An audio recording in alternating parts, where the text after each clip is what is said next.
Here we go.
Welcome to the Boise State Esports Arena as we continue our coverage of the Power Esports Conference as our Super Smash Bros. Team continues to face more and more of the rest of the colleges throughout the country.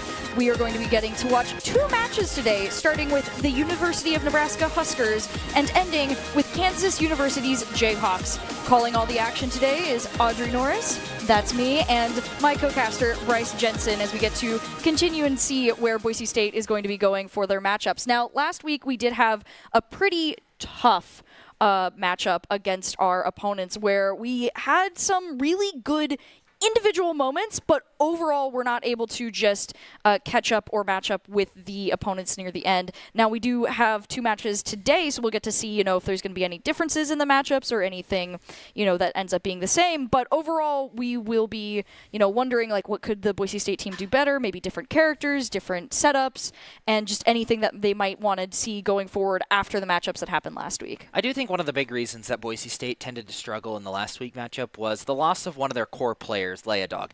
Typically, he's the one who anchors. He's the one who picks up the slack, so to say, but he's the one who kind of pulls the rope back in and says, hey, this is starting to get out of control. Let me take this hammer and solve all these problems. But he was noticeably missing last week, and I feel like that was a really big hindrance to the team. But now that he's back for Nebraska, and he'll be back for Kansas later tonight. And that, in addition to Mata, that creates such a strong front and back that I think it's going to be a lot harder hill to climb for Nebraska and Kansas going into these next 2 games. Yeah, and something that also got talked about last week was the interview section with Supersonic. We actually talked about matchups a little bit because something that he mentioned is that more often than not, some of the players on Boise State just get put in really rough spots for the particular characters that they play. Like, as an Olimar player, he doesn't often get to play matchups that actually favor him, and that last week he did get some really good plays off, and he did get some more favorable matchups. So I think also something that we'll have to watch out for and just see is, will we be seeing some favorable matchups? Will we be back to that slog where we're going to be watching players like Supersonic have to go again and again after characters that are tough to beat? And if you want to be able to, surprise your opponents and get some good openings for yourself in the game, then you should be looking at the keys to the game. And for Super Smash Bros, that is to punish openings, roll to dodge, win in neutral, and remember to taunt. The keys to the game are brought to you by Blue Ribbon Painting. And if you're an esports fan, while you're here cheering for the best in gaming, let us introduce you to the MVPs of painting, Blue Ribbon Painting. With over 90 years of combined experience, we're proud to be Boise's go-to team of local multi-generational painters who know exactly how to level up your home. Ready to transform your space? Visit blueribbonpainting.net to schedule your free estimate. Yeah, and when it comes to Boise State and those really uncomfortable matchups, it's also pretty important to sort of recognize that Boise State plays a ton of really niche characters. I mean, outside of a few players like Mata, for instance, he plays a few characters they play a few characters that are more in the loop, I should say. Leodog, DDD isn't exactly at the top of the tier list, but he's still up there. Olimar is a character that you don't typically see too much in the regular rankings of Super Smash Bros. He's not considered one of the greatest characters, so he's going to struggle a little bit into a lot of these other characters, but when he does work, he works really well. So being able to find those matchups where these characters work really good is definitely something that they should be looking for in all of these scenarios, since a lot of the time they tend to struggle when it comes to characters that they might struggle against or haven't really seen on the ladder, since most of the practice does come from online, and online is full of interesting character combinations. I mean, as we've talked about many times, Smash Bros. Is the game that has, two metas, online and offline, which is a wild thing to say because most games that is not the case, but as we're getting ready to go into the game, we can see our roster of players for all of our fighting games, not only Super Smash Bros., but some Street Fighter as well, and, overall we've got a good roster of just all of our fighting games, and as we're getting ready to jump into it, we also get to see a little bit of what might be the matchups today. So as we can see, we are right, Leodog will be back for these matchups, and they will be going up against, if I remember correctly, a Link that is a pretty intense character, but before they get into that, they are going to be going right into the brawl with King DDD versus Hero. Leodog jumping right out to the front. I think he heard the talking about being the anchor because we're right into it with trying to knock out an opponent super fast here. Leodog trying to get them onto kind of the edge already, but with where Hero's at, that's not going to be an issue so far, and we'll have to watch out for those spells, as we can already see looking for those nasty combos to rack up damage onto the Broncos. Yeah, I think Leodog wanted to sort of make up for a little bit of lost time, per se. He had to miss last week. He wants to go in swinging, quite literally, with the big old DDD hammer. Snooze is going to come out of Hero, isn't going to find anything, but that oomph is going to make it a little bit harder to push in, but it does look like he is going to be knocked back before anything significant can happen. Oof is still up, and it will be up until it gets a hit, but there goes another big hit off the Gordo, and he has not been able to get close. Oof finally wears off, and looking really low on MP right now, has to find a way to either get that up, but no, he's going to use Psych Up to help himself get around a little bit faster, deal a little bit more damage, but bounce comes out. He is done with the Gordos, and maybe that might be the deal breaker for DDD, but nope. The hammer does just as well. Can't bounce that one back. Honestly, the amount of MP being used by the Huskers here is impressive, but it seems to work out for them here as they are able to take the stock from the Broncos here, bringing it 2-2, though Boise State has the upper hand here on the ledge. Hero is able to get away for a moment, casting a spell and using bounce to give themselves some extra room. They try to go for the thwack, but DDD has the grab, able to get a combo off and stall the spells for a little longer. And once again, Nebraska back to that low MP zone. They are going to be able to use it for some spells, but they'll want to be careful if they want to keep the recovery. Misses. Thank goodness. That is not a spot you want to be on ledge with that spell, and the Broncos are able to use it. Getting another Gordo off. The Gordos are flying, and unfortunately for Hero, they are not doing so well with them. It. The recovery cancel. Hero has one of the best recoveries in the game, but it doesn't matter. DDD brings the hammer down, and bye-bye, Hero. I mean, he has one of the best recoveries in the game as long as he has the MP for it, and unfortunately not going to work out for Nebraska here. And in this case, the Broncos are at a way better percentage to hang on. They are not going to be able to take that stock as easily unless they can get in with a nasty spell. And we see that Hero trying to look for that opportunity, casting a fire spell, bringing Leodog to ledge, but not able to capitalize on it just yet. Not quite. Both characters evening things out. Gordos do come out, but out comes the... I don't actually remember what Kaboom. that one... Kaboom! But Kaboom comes out, though. Does quite a bit of damage. Isn't quite enough to kill. That extra weight from DDD, just barely enough. Grab goes through. Nothing comes out of it. Hero leaping towards DDD, but nothing happens. Even with haste, he can't get to him in time. But with that... DDD is now back to 1 stock, 0% to 132. Hero does not have a very good shot at keeping this one, but he does still have a shot, but not with that back air. DDD takes out Hero, bringing Boise State to an early 1 stock lead. Good spot to be, though. I'm sure that Boise State wanted to have more stocks. They are able to take the lead in this one. And, you know, with DDD being such a heavy character, they don't just get an easy lead in for this. You know, with some characters, when Boise State starts off with, say, like Olimar, you know, and they only have 1 stock left, that is a much easier character to get rid of. But the staying power that Leodog will have in this next matchup is going to be a weird spot for the Huskers here. So they'll have to decide, you know, what character they might want to bring into this next matchup. Yeah, there's a lot of ways that you can play this against him. You can either go really, really fast, get around all of his heavy attacks, and try to basically just avoid him entirely while getting him in combos of your own, or you can play to control the stage, like I can see Chem Dizzle is alluding to with the snake pick at the bottom there.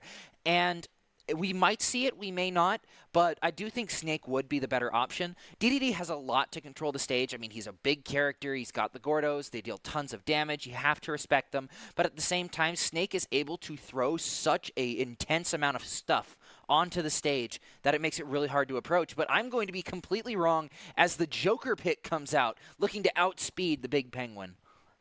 We'll have to see how Joker is able to hold up. I mean, Boise State has a Joker of their own on the team, so it's not like Leodog is unfamiliar with how this character works. And, you know, we'll say, though, Arsene could be very dangerous with 1 stock left. We'll have to see, will Boise State be able to take this, gaining a larger lead, or if Nebraska will be able to shut down King DDD. I know that's exactly what the Huskers want, as they are able to block the first Gordo and get a massive hit off. Going into a grab combo here.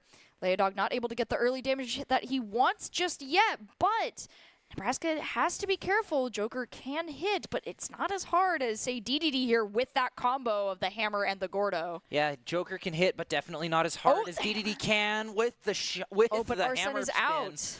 Bringing out Arsene, but he's still quite a ways away, and DDD has the capability to play off stage really well. He goes for the spike and almost misses, but he manages to get back. DDD up to 92. Joker still has a little bit left on the Arsene, but now he's creeping up to that 100% territory. Oh, the Gordo! DDD can stay there for a lot longer than he can, but with that Gordo bringing him past 100, 1 shot is going to do the difference.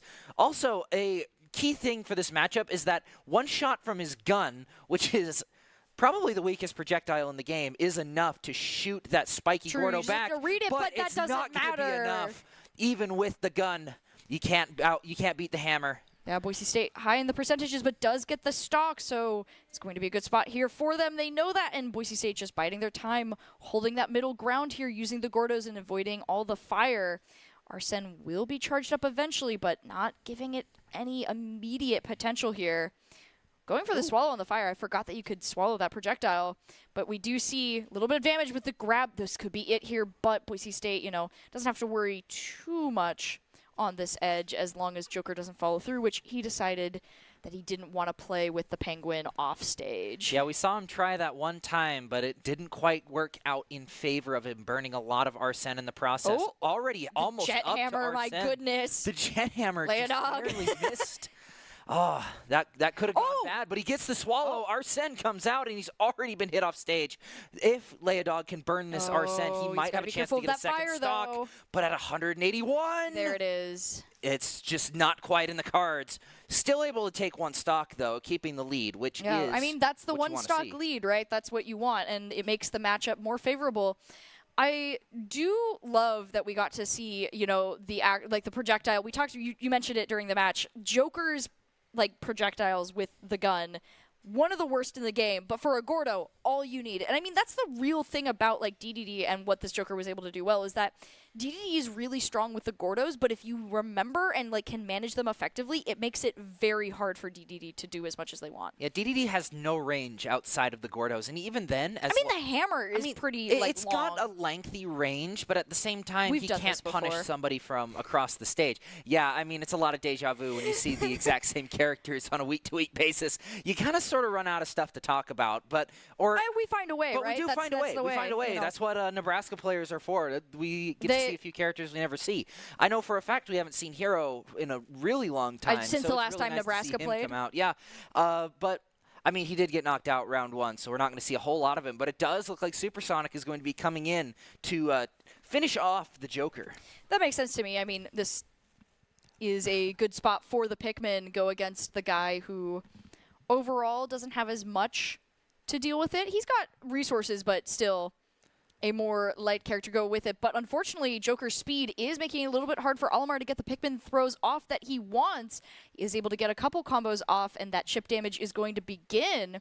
But being able to pull all of the Pikmin that he wants while Joker can move in so quickly will be dangerous. Already up to Arsene. And yeah, Arsene already up. That's a rough spot for Boise State, and they know it, trying to keep off the ledge. But Nebraska able to capitalize on the spike there, still having Arsene as well. The Broncos are going to want to be careful. Supersonic knows that this could be dangerous.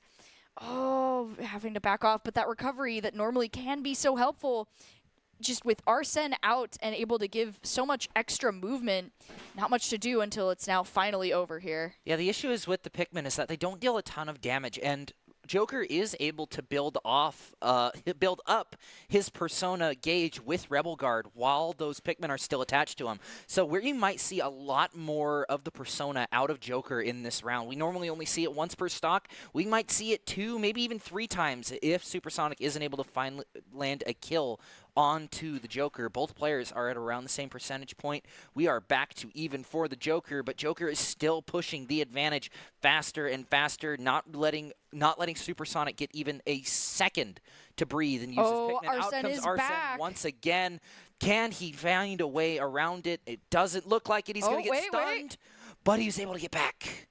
He does find a way here, and we see holding on, trying to keep the Arsene at bay, but the fire, luckily for him, he was in the middle of the stage, and he's not going to get launched back just yet. Both of them playing the dangerous ledge game, and unfortunately, the Broncos are not going to be the winner here, as they are going to get launched by the Flame. Boise State looking for this knockout now that Joker's out of Arsene. Completely possible, as we do get a good power attack off, and with that, the Huskers are going to go down to 1 stock, 1-1 here. This will be the potential for Nebraska to be able to take the lead in this matchup, and the Broncos just need to hold on here if they can to keep that 1 stock lead. Yeah, but with that Arsene already out because of those Pikmin, it's going to be really, really difficult. I don't think that was quite factored in when they chose the Olimar going into this one, but at the same time, they need to find a way to take this Joker out of play as soon as possible. The Joker's already got Olimar up to 126. This is a very dangerous game to be playing if you are Olimar, and there it is. Unfortunately, Unfortunately for Joker, hold on. it's not going to end as quick as he thought. Up to 30, only at 32 Olimar though. has so much knockback though. Yep, there it is. He just needed a little bit more time, a little bit more maneuverability. I mean, Joker in that moment said, okay, if knocking you off stage won't work, I'm going to jump off the stage and finish the job. And with that, the Huskers are able to take the lead in this matchup, now gaining the 1 stock difference. You know, Joker should be able to throw Morgana like Olimar can throw Pikmin. I think just that like would be pull really funny. Morgana out of a pocket and go do something. Looking cool, Joker. I mean, it would be kind of funny, though, because what does Morgana do? He just kind of sits there and talks, and everybody says mean things to him. So I think it would be thematic if Joker just pulled him out of his back pocket and was like, I feel like for one like of his football. taunts, just oh, I mean, he is part of one Morgana. of his. Yeah, He is in one of his taunts. Which The down taunt. The looking cool Joker. Oh, yep. I mean, you got to add it, right? But as we're going to get into the next matchup, Nebraska holding on to 1 stock here, and Boise State bringing in Dr. here to roll out with the Palutena. I mean, as we've seen, this could be a rough matchup for Nebraska here. Palutena just has so much to work with. So we're going to jump into the matchup.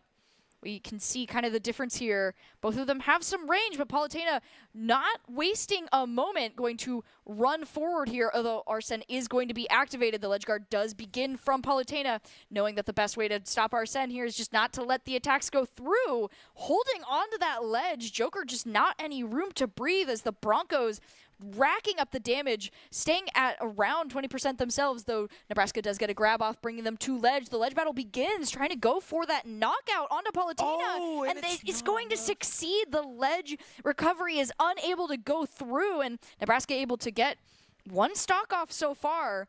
Boise State now just needs to knock them out before they can take another, but Joker is trying their best to keep that opportunity going. Wow. Yeah, as long as Joker can stay up in Palutena's face, not let her get anything done, the doctor can't really find anything to work with. Palutena is one of those characters that requires not a lot of setup, but a little bit of luck in order to get in and get your combo started. But there we go, one shot off onto the Joker, takes him off the stage. Knockback, yeah. Oh. But it's not enough. Not yet. As Kendrick said, it's not enough in his hit Super Bowl song. Hit Super Bowl song? In his his we'll get Super there. Bowl We'll get there.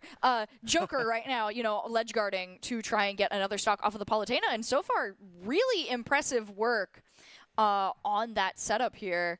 Like, he's been able to stay in, hold on at 126. I mean, being a light character, this is a weird stalemate for the Broncos, and they don't want to be caught in this spot if they can. They might lose another stock here. Joker knows that going for the ledge guard, but Palutena is able to get the ledge recovery. Does not get through the grab, however, and is going to get launched off the stage. With that, Boise State is now down quite a few stocks to Nebraska, and if they're not careful, this Joker looks to try and get another stock off.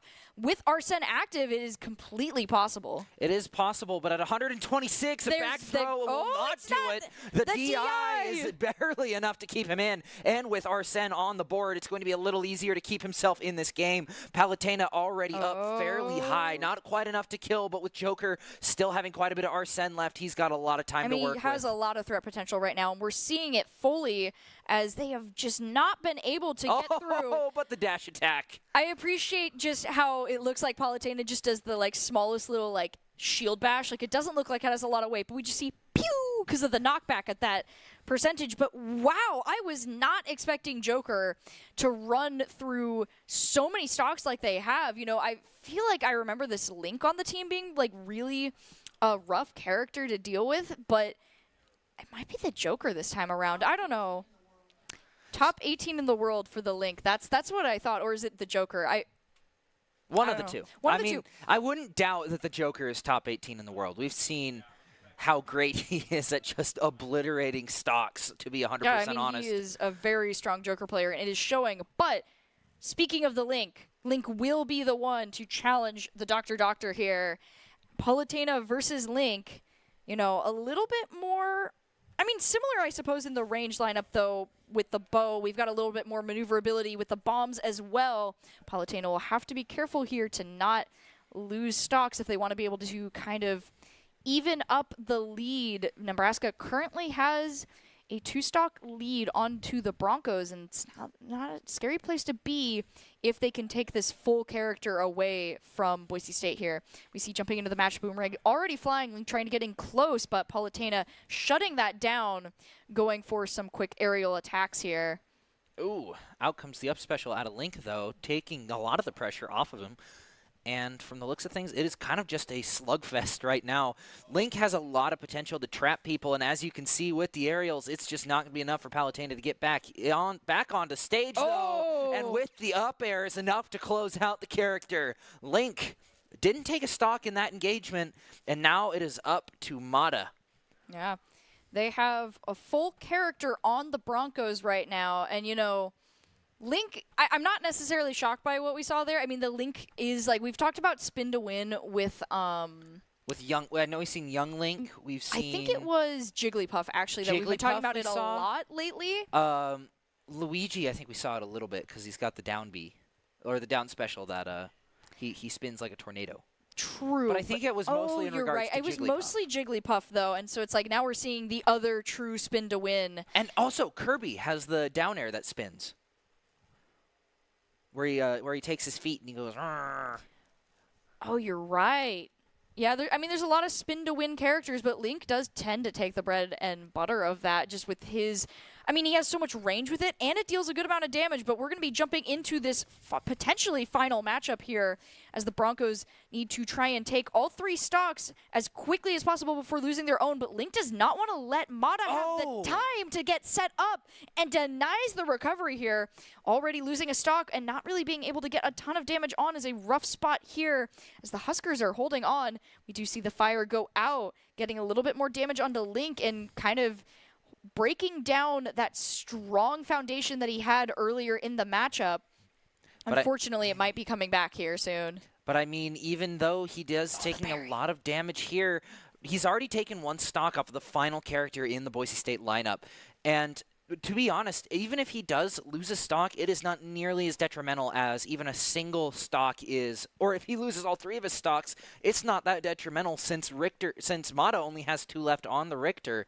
And that's all he has to work with to not only get through the rest of this link, but also the rest of the Nebraska team. Look at that combo, though. Evening things out for this round anyway is going to make things a little bit easier down the line. I am a big fan of Richter combos. They're just really satisfying to watch. But unfortunately for Richter, the combo might be the bomb grab combo here. We don't even get to fully see it as he gets launched off the side. Bomb goes down, does not explode, but Link, not concerned in the slightest, just runs straight towards Richter looking for that potential knockout. It's a rough spot to be with the stocks. The Broncos know it, trying to avoid taking too many more devastating hits, but the damage is not racking up as fast as they want on this Link here.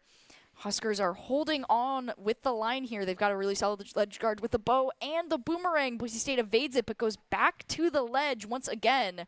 Trying to get the slide kick in. They are hit by the bow and sent to the other side. I mean, just a tough spot to be in, and we see that. The bomb goes down, has to avoid it, and unfortunately rolls right into what the Link was setting up there. I mean, that was kind of the name of the game. You are either going to hit by the bomb or hit by Link. Ah, yes, a well-laid trap from the Link. But the thing is about Link is that it is impossible to approach without taking at least a little bit of damage. You have bombs, you have bows, you have boomerangs. It's a menagerie of bees that are all just coming at you, but not the buzz kind. The ones that start with the letter B, trying to get the ledge guard off, doesn't quite find it, but Richter still unable to get his way back onto ledge, and with some help from the bomb, Link is able to keep him away. The air dodge isn't going to be enough, and Nebraska takes it with 5 stocks remaining. I mean, almost a full character in the back line. Nebraska able to keep them hidden for any surprises in this next round. It is going to be a best of 3, so Nebraska does need to win another crew battle to be able to take this all, and Boise State does have an opportunity to bring this back. I do think that overall, you know, like there were some really good plays individually, but they just had a really rough time with the Joker. I think the Joker is kind of going to be that mountain they have to get through if they want to be able to close the gap out here. Yeah, maybe not playing the Olimar into Joker and just letting him farm the Persona that might not have been the greatest idea, but I did see the vision, though, trying to keep him away. The only issue is you get such a speed boost when it comes to Arsene, you can't really get away from him. Honestly, he's like Thanos. He's inevitable.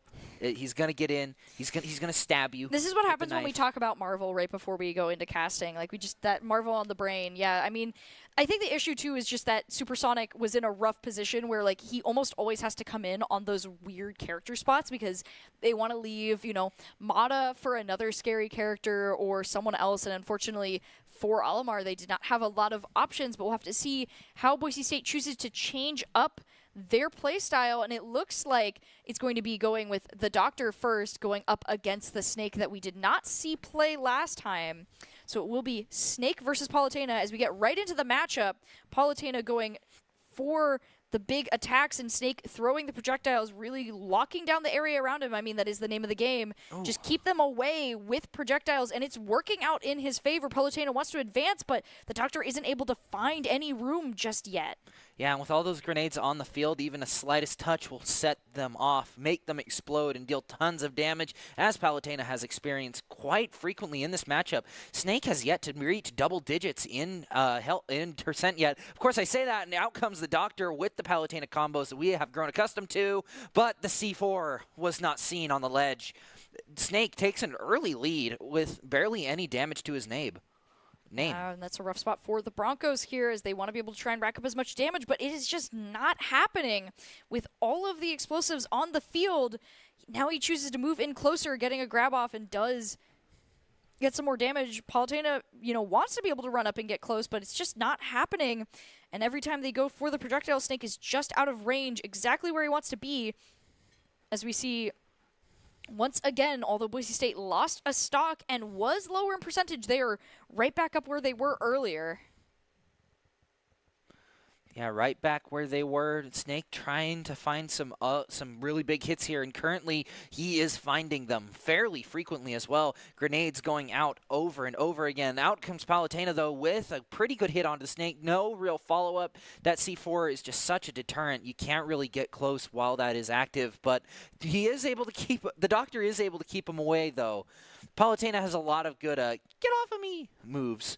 And I feel like Snake is starting to experience that the hard way, but at the same time, you can't really stand anywhere when you have grenades all over the map. Palutena once again thrown out, but the rocket launcher. Wow. That was like slow motion, like, oh, no. And then he got exploded. But Palutena looking to grab at least one stock for the road, but it's not going to come out if you don't go after it with that Snake with the Snake up special. Palutena fiending for it a little bit right now, using the stage to their advantage to move around the explosives, but Snake holding strong here, ready to not be knocked out if possible, and just, using a lot of projectiles on the spam, but that ranged attack is going to be the opportunity that Palutena needs. A door opened for the stock to be knocked out, and with that, they are going to be able to take the first stock. The question is, will they be able to get another as Snake is... Oh, the C4! Wow! Oh, right as I was setting that up, we see the C4 coming in clutch for Snake here as they are able to gain the lead with a 2-stock deficit for the Broncos to try and climb through. Flipping it on its head and doubling it to boot from the last round, Boise State finds themselves in a pretty rough predicament, and we just could not see Doctor get close at all to that Snake. I mean, we saw one really good kill, but outside of that, just so many grenades flying out, C4 being placed in really strategic spots, and the one thing I will say was good is that at least it wasn't a duck hunt. Duck hunt versus Snake. Honestly... It's kind of wild how interesting that matchup is, at least when you watch it one time. If you watch it over and over again, it's exhausting. But with that, we are going to be seeing a little bit of a swappies on the characters here. Joker coming in for Boise State here. A switcheroo, if you will. A little switcheroo. Yeah, as we a little switcheroo ski here, as we're going to be jumping into this next matchup, Snake versus Joker. As we're going to run right into it, the explosives going through, Joker, going for potential charge ups if possible, but is going to get grabbed and thrown off the ledge. So far, no real damage done to Snake. And Joker just kind of taking a lot of punishment here. However, Arson is so close to the charge up. Just barely, and now it is going to be active. Joker now getting the opportunity to try and do anything, but will they be able to get past the explosives that the Huskers have put up here? Just a well-laid trap. C4 does go out, almost breaks the shield, but Joker is able to weather that storm. Same thing isn't going to work twice there, Snake. We saw what happened to Palutena, and he's not going to fall for that again. Out comes the rocket launcher, though, almost getting Joker off the stage. Mortar comes out, isn't quite enough to edge guard, but Snake is in a good spot to even things out here, and there it goes. With that, Boise State down another stock, and Snake is hanging on strong here. Really just kind of, just not letting anyone get through, and that has been the big problem for Boise State with all the grenades going back and forth. They haven't been able to get in close like they want. Joker able to get one attack off here and get a slide, but Snake running away immediately and using just the really strong recovery that they have to get away from any potential counterattacks on the ledge. Looking for that potential Arsene capability, and we do see it come out once again. Joker able to move through, but no, just not the opportunity that they want. They want a good hit off, and they are going to find one, but will they find the kill that they need? Yeah, they really need to find a kill here, just at least to take him down one more and make things a little bit better. Fire does come out. Isn't enough to take him off the stage, though, but Snake is on fire. Not just from a metaphorical sense, but quite literally ticking up already, almost at a really good kill threshold. Stock. That's what we need here. The Broncos see that. They know, but Joker... missile. Trying to process what just happened there. So, they the missile grabbed the comes missile, out. not the ledge is what it looked like, unfortunately, for the Broncos. No, the missile hit them before they hit the ledge. Yeah, but it looked like it's so hard to tell. Regardless, yeah, they did, in fact, get knocked out by another missile. Just has been kind of the, I guess, arbiter of doom for Broncos just in general, both Palutena and Joker taking some nasty hits to it, with Snake at 145%. Going into the melee here with Joker, the fire goes out, dealing some more damage, but Snake is able to hold on, not getting knocked out just yet. The Broncos have an opportunity here with Arsene to be able to get one good attack off, but they're not going to find it with Arsene and are going to have to try and find it on their own. Snake might be able to knock them out before they do it, but at 176, any good attack from Joker could be it. They do try to get the knockout, and they look for the missile. And unfortunately, they are going to get a stage spike off. Nebraska holding on to their stocks here. And expanding the lead to 5 at that. I have not seen such nasty knockouts with the rocket launcher from Snake before, but stage spike? Wow. You know, I was expecting the Joker to fall downwards when hit by the rocket launcher, but not into the stage. and then down. If anything, it would have been even more disrespectful if he launched him onto the stage and then knocked him off again. Right, but with that, Snake just holding on strong for the entire team. The rest of Nebraska has not had to play as of yet, and so the Broncos are in a very tough spot here, trying to decide what characters they might go into it. We'll have to see. Looks like Leodog might be the anchor, with Mata having to kind of take up the mantle and see if they can knock Snake down a couple pegs and get some extra characters onto the field. We'll just have to see where this goes. I mean, it's not really looking like the Broncos are going to be in the best position to take this, but they're not out of it just yet, as Pikachu will be the character to go up against Snake. And, you know, Pikachu's kind of been a sleeper pick. I mean, he's been pretty good overall for the Broncos, and just overall a great character inside of this game as a whole. But is it going to be enough to get close to Snake and actually confirm the kill? Lots of damage was done to him in the last round, but nothing was really found out of it. And to be honest, as long as he can keep Snake away from his traps, just like Pikachu's doing now, that's all you need to take this Snake down a peg. I mean, Snake is all about setup, and that is exactly what Pikachu is denying. Mata here running up, getting up close and personal, and just really putting on the pressure. Staying back for a little bit right now, but using any opportunities to get up is the name of the game here. And we see that happen. Explosions go through, but so far, Snake's still the higher one in the damages. Pikachu looking for an opportunity. The ledge making it a little bit harder, but we do see the Thunder go out. It isn't going to be the knockout, but it is going to bring Snake fairly high up, and it could be a knockout in the future here. We see Snake doing their best to try and avoid Pikachu, not getting as much setup as they have been able to previously, as they try to go for the knockout here. That doesn't really work out for them, and that's great for the Broncos here as they're able to move in closer once again. I will say, I do find Snake's down throw kind of funny because he just gently lays them on the floor, and it does 12% damage. It's kind of funny. Oh, we see Snake has to go to the ledge, and that gives Pikachu an opportunity here.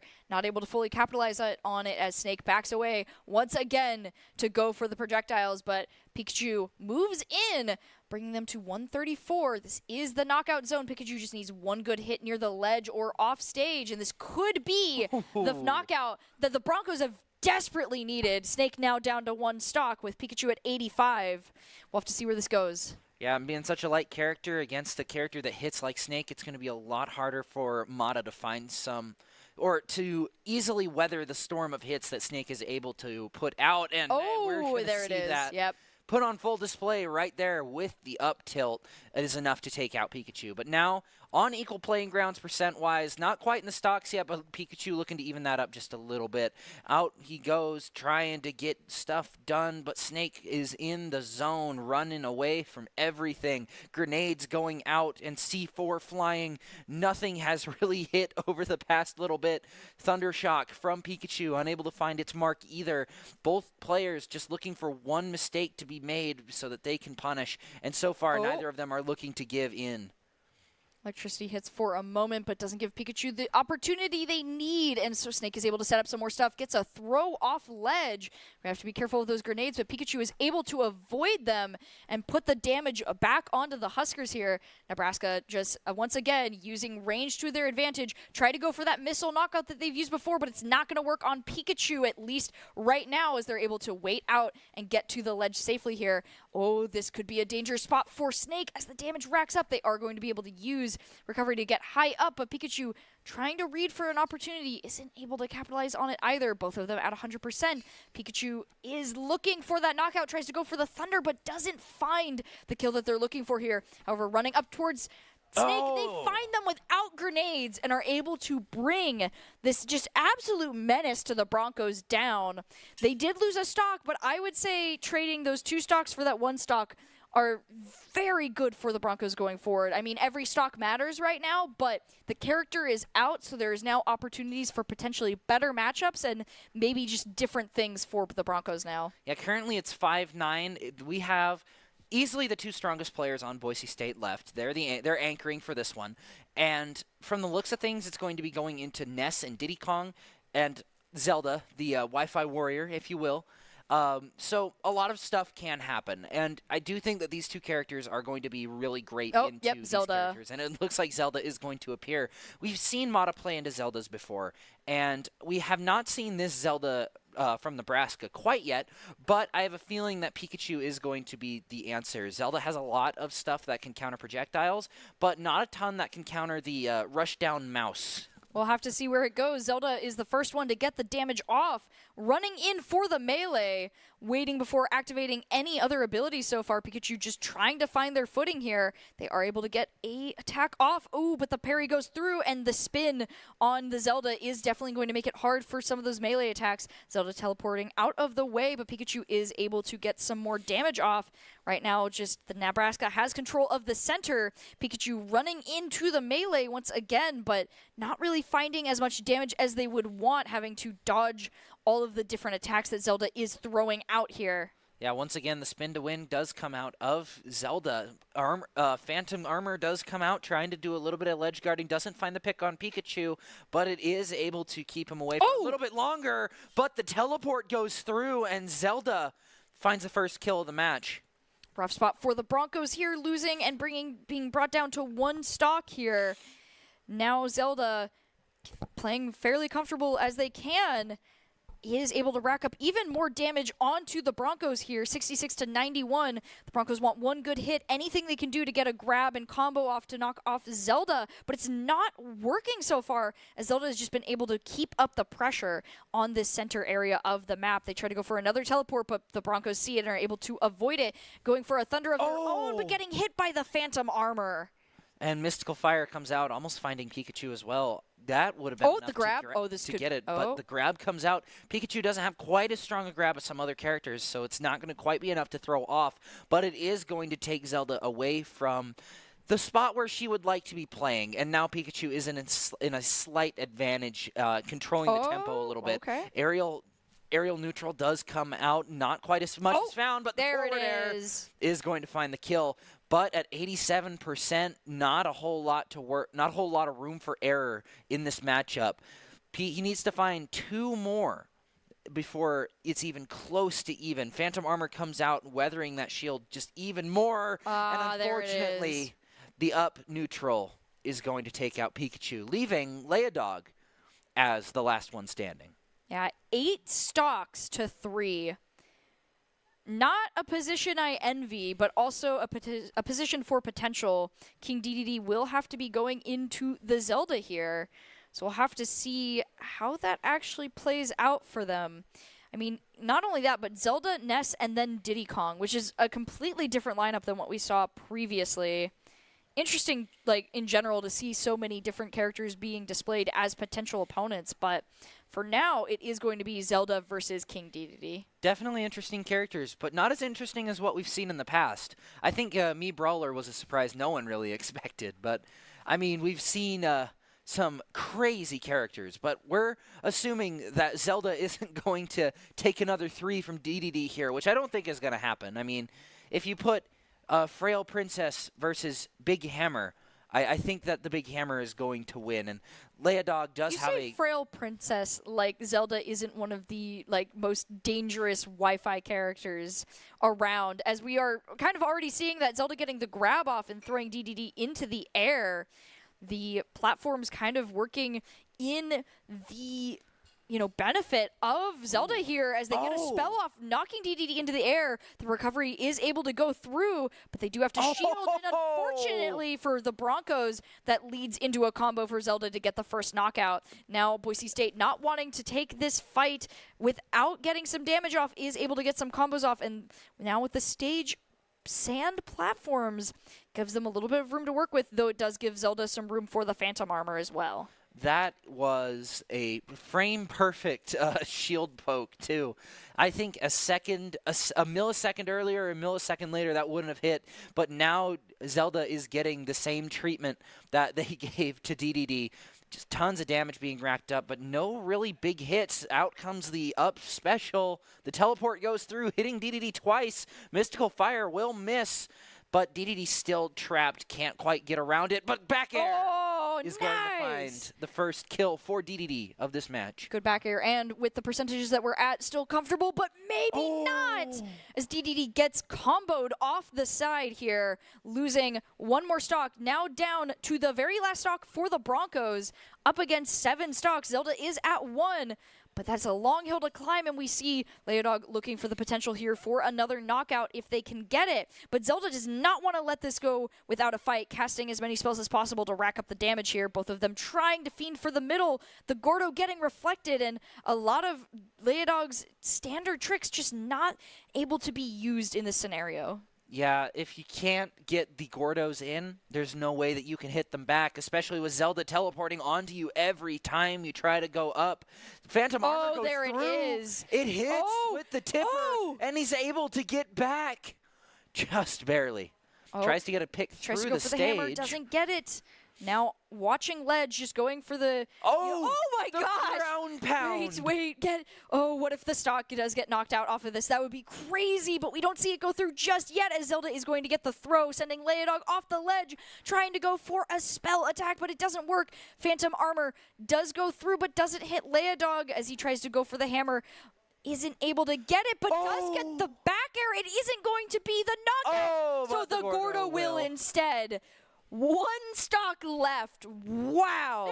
It's fine. It's a 1v2.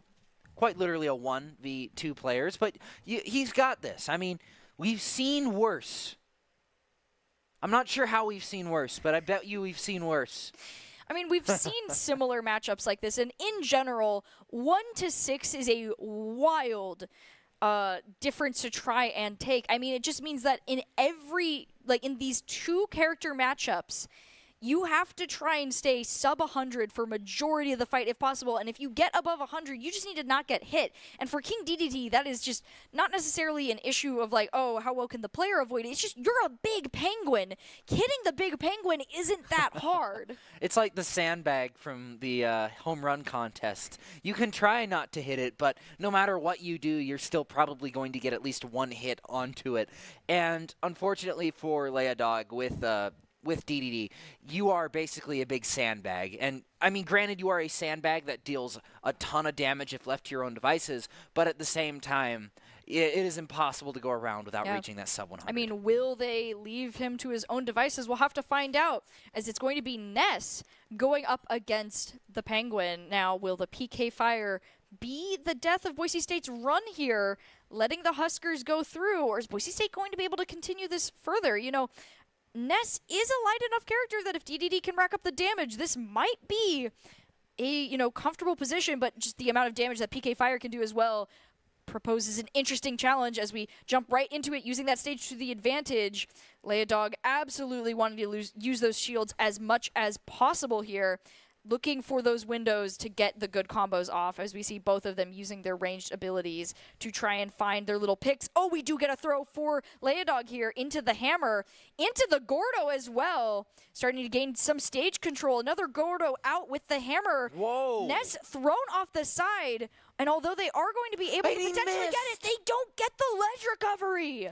Oh, still 0-0. That is not what you wanted to see from Ness. This No, was the supposed to Huskers be, do not want to see that here. this was supposed to be your easy closeout, but no. DDD is not going down without a fight. Another really big hit onto Ness, taking him down really, really far and fast. Out comes DDD with the flying hammer. And once again, Ness Another meets the fate stage of not hitting the stage. Okay. Boise State holding on here, avoiding that charged up attack, able to get back onto the ledge with DDD at 42%, holding strong and staying in a fairly comfortable place for a 1-to-1 stock fight. Getting another Gordo off. We've seen how this can snowball here for Ness as we see them go off the stage one more time. Gordo goes out. They try to avoid it, but it's still going to connect here, as although the powered up attack from Leodog does not connect, Ness isn't really able to find a lot either. The PK Fire does go through here, but it isn't enough for Nebraska to be able to close it out. Yeah, he's able to get DDD a little bit off-centered with the PK fired, but it's not quite enough to rack up the damage. But wow, really good dash attack out of the Ness, but the hammer, it just has too much range. Gordo gets knocked back, but the hammer sure doesn't. Ness is once again on the ropes and still hasn't found a really good hit onto DDD. Out goes the Swallow, taking him away from where he'd like to play, and the Gordo comes out once again. Ness, is he going to be able to get back onto the stage? Yes, he is. He does Third get to time's stage, the but charm. is he going to do anything for him? He does get Leodog off the ledge here. He's going to have to go onto the ledge guard area with the hammer.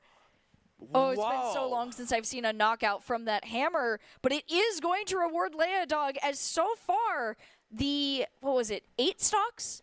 Yeah. 8 stocks, I believe, has now been whittled down to 3, as it's going to be King DDD with 1 stock against what looks to be Diddy Kong. Diddy Kong, another character we haven't really seen a ton of, but, I mean, he's got the same thing as Joker. He brings a gun to a hammer fight. So...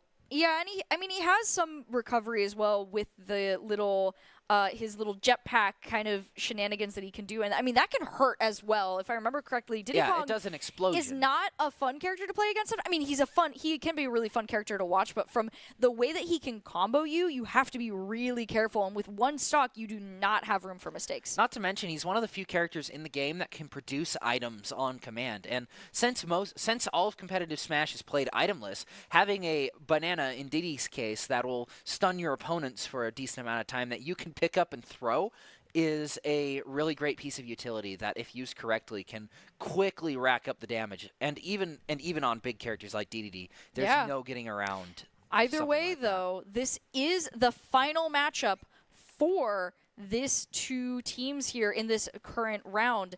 If Boise State takes it, they'll be able to bring it to a round 3 to try and take this from Nebraska. And if Nebraska is able to halt Boise State here, they will be able to win this best of 3 here. As we get into it, Boise State has been able to reduce their stocks to the singular one, as both of them are looking for their opportunities in the mid game here. Boise State knows they need to play as careful and as risky as they possibly can at the same time, going for those ledge guards, but trying not to rack up the damage. Unfortunately, Diddy Kong is doing what they do best, getting a couple smacks off onto the DDD here on the ledge, and anywhere that this could end poorly for Boise State, and they know it. Unfortunately, they've not been able to get any damage off on the Diddy Kong here. Yeah, the Diddy Kong is just such a really fast attacker that you need to find really good hits onto him. Otherwise, you are going to struggle. And with a command grab, pretty much giving you free damage, that is not something to scoff at. DDD already passed the 100 mark. Banana goes out as a really good ledge guard. Isn't quite able to find it. Overloads the coconut gun, but isn't enough to get DD off, or get DDD off. Diddy Kong is going to be able to take that stock, but now he kept him down with the command grab, sacrificing a stock, but in the end, all he needed was 1. Nebraska takes this one 2-0. Able to pull DDD far enough away from the ledge that he's not able to recover, and with that, the Huskers will take this matchup 2-0, but great job from the Broncos holding on till the very end, and good job from Nebraska with the plays that you were pulling. You were able to take this win overall. Congratulations in the win going forward. Honestly, great job that they won. They got the advantage throughout it, so, if Boise State would have been able to take it, it would have been rather unfortunate for them, but Boise State coming back from what was an 8-stock lead to a 3-stock lead, incredible thing to see, especially with one stock for a good part of that. Yeah, it just goes to show how good Leodog is on the DDD. A character that's not picked a ton and not regarded as one of the better characters in the game, being able to do something like that against Ness, who's always been a relatively good character to poke out your opponent, deal a lot of damage from afar, and then just punish them with really hard-hitting dash attacks. But being able to take that character all the way down without getting kills is what you need in those final stock scenarios, and it really just goes to show how good some of the players on Boise State's team are. Yeah, we'll have to see if that will be able to help them going into this next matchup, as they will be going up against the University of Kansas Jayhawks. Though before we get into that, we will go into a quick break, so don't leave. We will be there. We are going to do the top 5 from those games, and then we'll see you later with the University of Kansas matchup.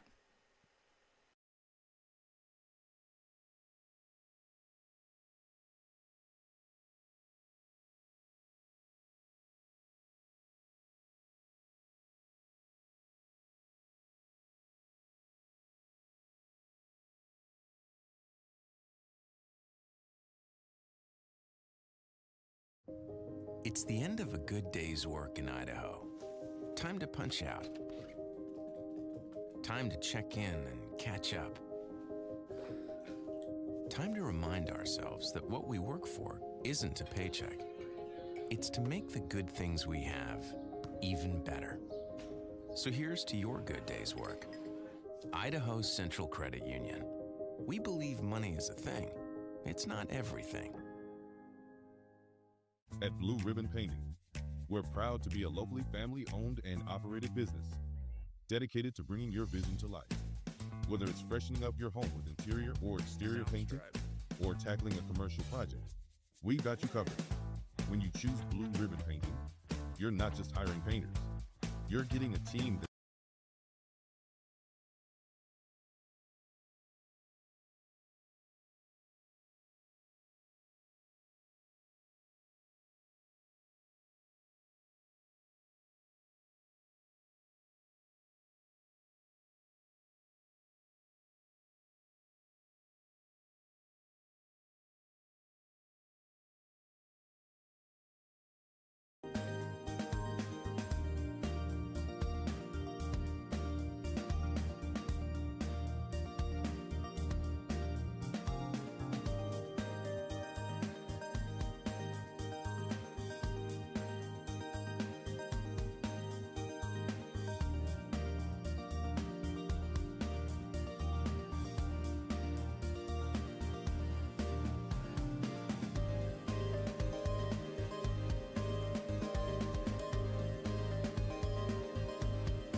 Arena, as we just got done covering the first of the two matchups we will be watching today for the Power Esports Conference. We will now be jumping into the next matchup, Boise State versus Kansas University. Now, Boise State did just get a 2-0 matchup against the University of Nebraska, where Nebraska did take it from them, but now Boise State will have the opportunity to take back another matchup and, you know, get a win one, lose one matchup, or maybe depending on the circumstances, they might have another unfortunate loss on their hands. We'll have to see as we get into it. Now, the teams that we did face, well, the team we faced earlier did have a lot of really strong core players, but we did see an impressive route from Leodog in the second matchup, where we went from 8 stocks to 3 stocks, all while having 1 stock against one of the 3 stock matchups, which was DD versus Ness. Now, do you think that's something that we'll see again, or do we think that this might be a little bit more of a different situation for the Broncos? Don't get me wrong. I hope we don't see another situation like that where the Broncos are that far down that they need a miracle run to happen. But if it does, I have a lot more confidence knowing that we have players that are able to make those runs that are super long, super intensive, and are still able to get it done in the end. I feel like as long as the Broncos start playing it a little bit closer knit, a little bit better on all fronts, maybe picking characters that are a little bit better into it. I know it's really hard going in for that first matchup.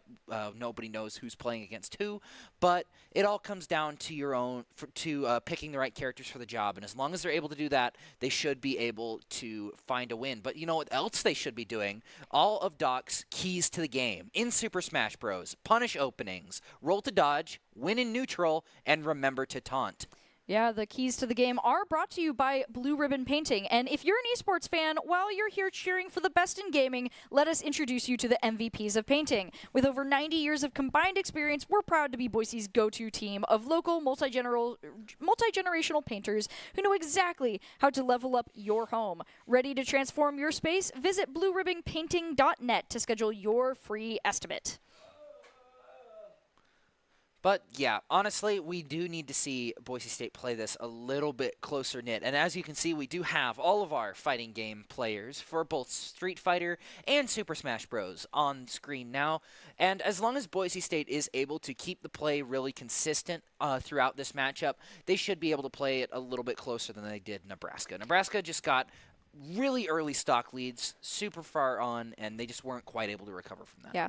I also think that they had just an issue. We were looking at Doc's keys to the game, right? I think one of the problems they had that wasn't necessarily just the play styles, but more the characters. The opportunities they actually had to act on were near and far between depending on the character. Like Snake, for example. The amount of characters that he was able to take out just based on the fact that he was able to zone out everyone before they could really do anything to him really showed what the just general struggle was. It was the zoning characters did a good job with zoning, and there wasn't a lot of room to work with. I mean, we also saw in the first matchup, Joker able to just farm Arsene against Boise State. And so I think for them, it's just going to be a question of what opportunities they can find and what they can capitalize on going into this next matchup. But character I haven't seen in a while that we do see in this one right now is Dr. Mario. Yeah, I mean, he does play pretty similar to Mario, but I mean, he's got a mirror matchup moment. I mean, mirror character moment. Mirror character moment. But I will say, we might see the Palutena mirror match. It's on both sides. It is possible. The battle of the buckler, like the back and forth. Who's going to get the back air off that causes someone bonk? Yeah, right. I think Palutena's, like, all of the shield buckler attacks are really funny to me because they don't always look like they have a ton of weight, but in the case of that, we won't be seeing it yet. Instead, we'll be seeing Dr. Mario versus Pyramithra, and I feel like the toothpaste skin being picked for this one is very amusing, as it is going up against the Doctor version of Mario. Jumping right into it, though, Mithra going for those speedy attacks. But I will say, he's playing as Doctor, not Dentist Mario. So he can't make full use of the toothpaste pro-enamel matchup, benefits of the toothpaste Pyramithra. But I will say he is currently putting the works on them, taking a fairly early lead. But with the Mithra being able to attack so quick, there are ways to even out those odds. Out comes the Pyra just to deal some damage, even things out, which is going to end up happening. Dr. Mario looking to make a little bit of space, prescribing some pills. We don't know what the pills do yet, but we do know that they deal quite a bit of damage if left to their own devices. Shield comes out with the grab grab is going to throw Pyra Mythra off the stage, almost taking the stock if the recovery was just a little bit shorter. Yeah, luckily for the Broncos, though, that recovery was just fine, and they're able to make some headway here onto Dr. Mario's stocks, but not before he gets a massive attack, launching them into the air. Now, at 110%, they're going to have to be very careful of any potential knockouts from Mario, using their sword to try and keep range. It's not enough, as the pill makes way for Mario to get a solid punch off, taking the first stock of this matchup. And who gave Mario his doctor's license? He seems to be doing a little bit more harm than good as a doctor. Yeah, I think we might need to call his Hippocratic Oath into question, but unfortunately, working out in his favor in this matchup here, although he hasn't been able to get a lot of damage, or no damage yet.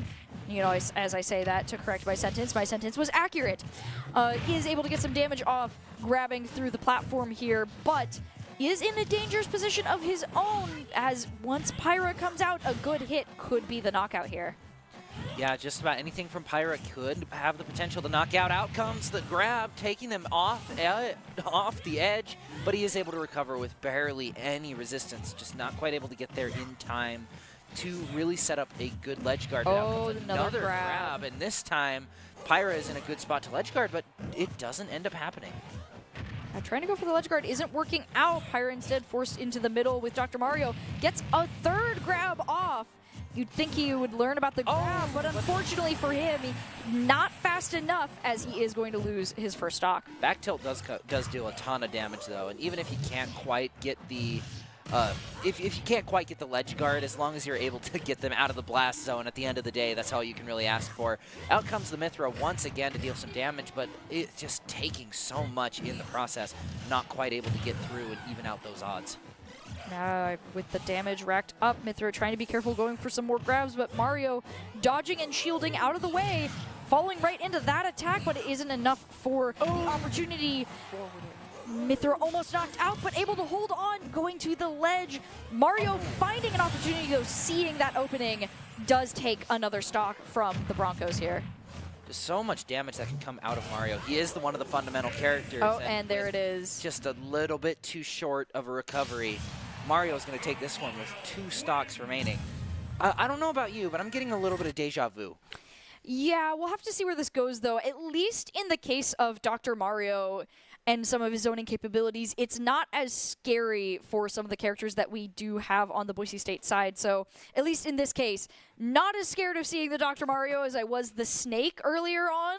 But for the Broncos, this isn't the spot they want to be in. As we get into the next matchup, it does look like they're going to be countering some of the projectile play with some projectile play of their own, bringing out Mata on Richter to go up against Kansas here.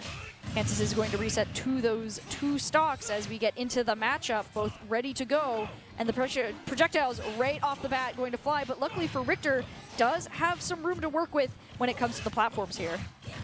Yeah, a lot of room to work with, and he's also got significantly better projectiles than Mario does, but at the same time, when you let Mario get close, he is the fundamental character of this game for a reason. He does so much damage with his combos that it is really hard to avoid it. And honestly, with the Richter, your whole game plan is to zone them until you're ready and then punish, and you can't really punish without also bringing yourself in range of a very angry Doctor. That seems to be working out for Dr. Mario so far here. Able to get up the damage and even go for the knockout there. And with that, Boise State loses another stock to the Doctor here. Yeah, the Doctor, he's a...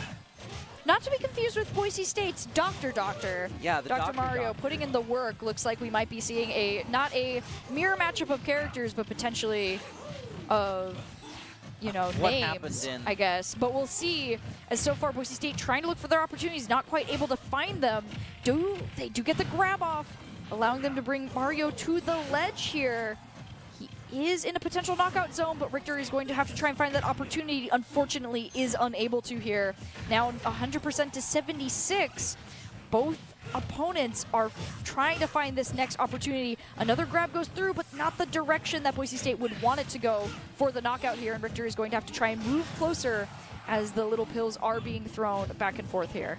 Yeah, except one pill has 2 sharp blades on the end of it, and it's not quite hitting at the same frequency that Mario's are. And that's the thing about Mario, he can just throw so many of these out and they don't deal a ton of damage, but they are still a really big problem, and Richter is finding this out the hard way with this matchup. Both characters around even once again, but the back air is going to be enough to put away Dr. Mario, bringing down to his final stock. 32-25, Richter holding on right now the best they can, but it's not enough. 1-1 now. However, in the overall stock count, Boise State is down quite a bit, trying their best to take down this Mario. Man, I never realized how big the hitbox on Mario's up special is until this matchup. I knew it hit like a truck, but I didn't know that you could do it from outside of your shield radius. Like, during the last one, he barely even touched Richter, and it was enough to send him off stage, but already up to 84, Mata has the chance to close this one out here and now, but of course that also requires Mario making some mistakes, which he is, not being able to get away from the whip and being thrown off the stage. The axe forces out the recovery, but it's not enough to keep him onto the stage for long. He is able to get back though, cross quick to force him back off, and the axe comes out, finally putting away the nefarious Doctor. And now Boise State, even in the player count, but still lacking in stocks. Yeah, Dr. Mario now down just to 1.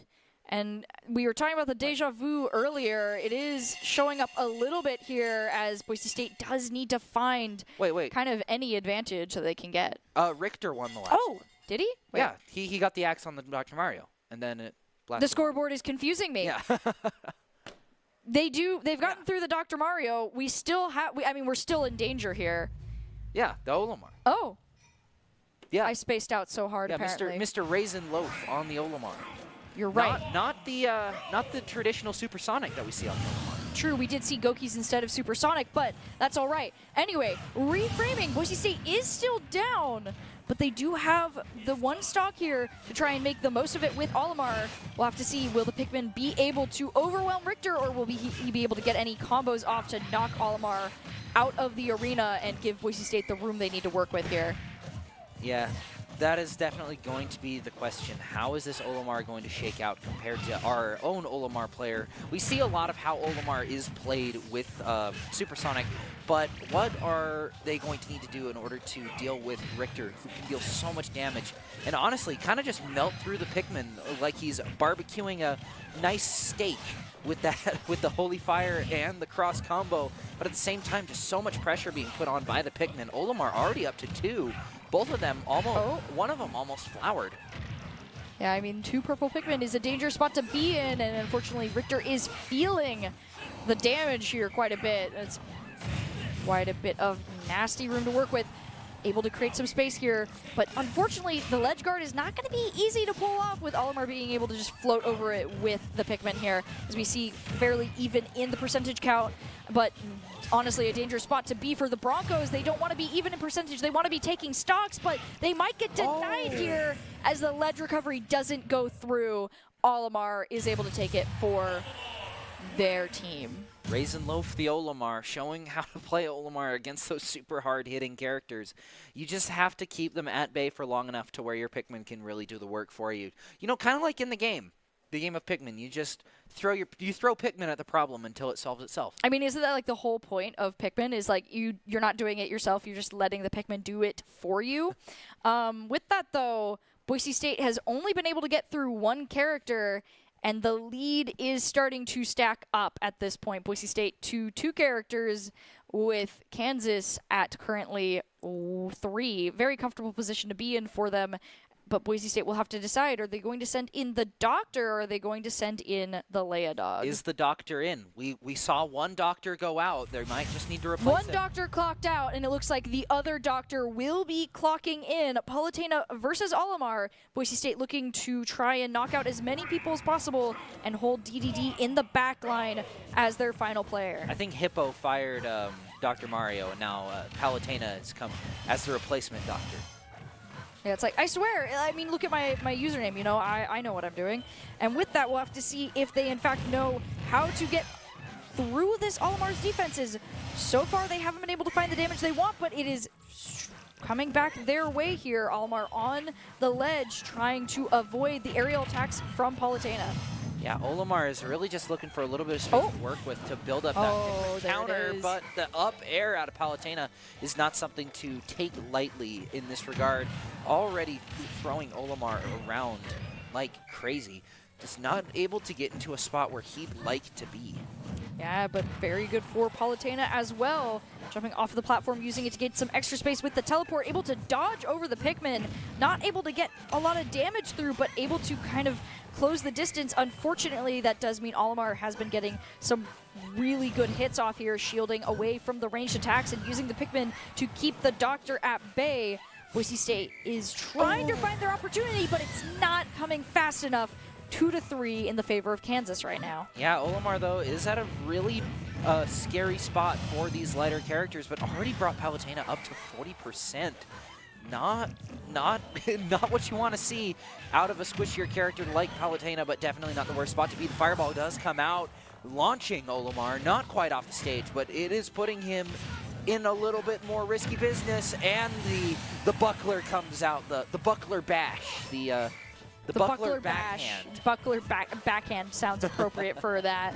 As we see, unfortunately, for Boise State, at the 91% they're at, Olimar is able to make some good headway, knocking them off the ledge over and over and over again, getting a couple aerial attacks in. They are able to keep Olimar at bay here, but there goes In the Fire, trying to go for the explosion. Olimar is able to read the recovery, keeping Palutena away from the stage a little bit longer. Trying to go to the other side to no avail. Boise State taking another stock loss, now 2-1. Whacked by the carrot creatures once again.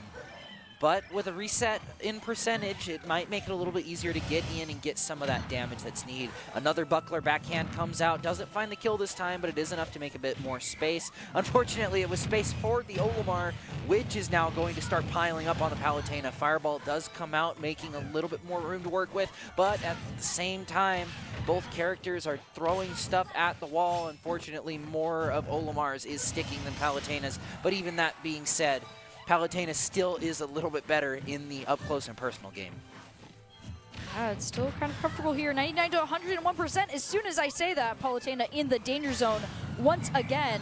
It's going to be a race to who can find the knockout first, and at least for Boise State, that knockout would be the end of this matchup, but they know that. Going for the throw on Olimar, it isn't going to be the kill they need, but it could set up something here. Boise State tries to look for it, but Olimar is able to dodge around, both of them shielding, not wanting to go down if they can help it. Boise State finally finds it, getting a jab off, and with that, Olimar is going to be down to one stock, but now it's a tough hill to climb here, 123 to 0%. Not a lot of room for mistakes for Boise State. And, I mean, Olimar doesn't have very many mistakes to make either. He is at his last stock after all, and the damage is piling on fairly quick. Although slowly ticking up with the Pikmin attached, the Palutena needs to play this a little bit more carefully. 153% and counting, has a 100% lead over the Olimar, and any small mistake could spell their doom, but already Olimar is not exactly at the greatest spot with the spike from Palutena. Isn't enough to take out Olimar outright, but he is still going to be able to get back to the edge. There's the with another buckler backhand. Buckler the backhand. Doctor. The Doctor is able to close the gap by lead one. By one, yeah, here. Now a 2-stock difference. A lot more feasible for them going forward, especially if Palutena can take some more stocks off of the next character. I think this would be really funny to see the Palutena versus Palutena, where it's 1 stock versus 3. Not the mirror matchup we would want to see, but if, you know, Palutena was from Boise State with the Doctor able to take it, that would be I think that would be amusing.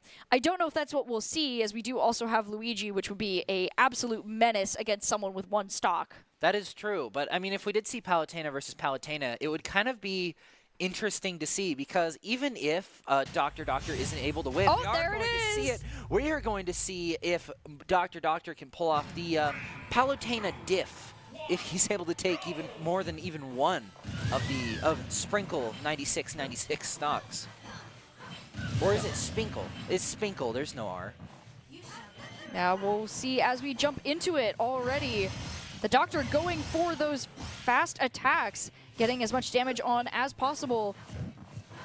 With that early lead, that is a good place to be as both of them begin going for that. And we see return in kind from Kansas. The aerial that is just such a favorite of Palutena. It's kind of interesting to watch. Both of these characters play. I mean, they're playing the same character, so we both know what they're trying to do. But it all comes down to who gets the buckler backhands first. And the Doctor goes for the is doing it a little bit better. Explosions going off a little bit better. And there once again, it is. A buckler backhand straight to the face. Exactly what Boise State needs here. Taking that stock before even getting high up in percentages themselves. Playing carefully, but also using those opportunities. The Broncos are able to take the first stock. Now they just have to hold on and see if they can take another one. Yeah, if they can take another one, they will even things out. And even if they lose, we've seen Leodog's ability to take down 2 characters. And DDD would have an advantage in a matchup like this. A relatively squishy character. Even though Palutena has a lot of movement, there's not a ton you can do against DDD. But at the same time, we are seeing the Doctor take quite a bit of damage here. Needs just a few more good hits onto Spinkle, and then he might find another stock to his name. Yeah, ooh, this grab could be dangerous for Boise State, but they're able to hold on and get back to the ledge. Now they just have to avoid anything from the Palutena, which does back off. However, that explosion gives an opportunity for Boise State. Great move there, 1-to-1.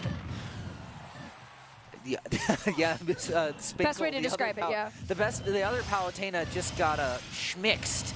Ankles broken, as you would say.